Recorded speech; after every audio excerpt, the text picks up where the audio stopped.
rizq Allohdan birodarlar. Hunarimizdan emas, otamizdan emas, ishxonamizdan emas, shepdan emas. Kimdan? Allohdan. Sen tirikmisan?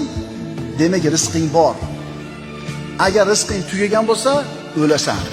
Shuning uchun musulmon odam o'zini xor qilmaydi. Rizq topaman deb shepga, oshnasiga, qo'shnisiga.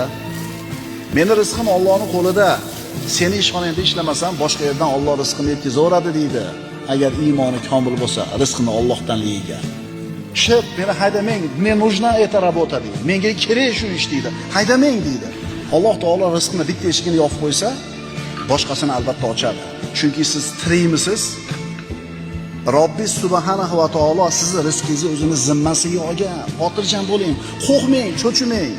Kursda o'ynashdan ham qo'rqmang, do'konlar buzilib ketdi desam qo'rqmang. Sizni rizqingizni Alloh o'zini zimmasiga olgan. Xotirjam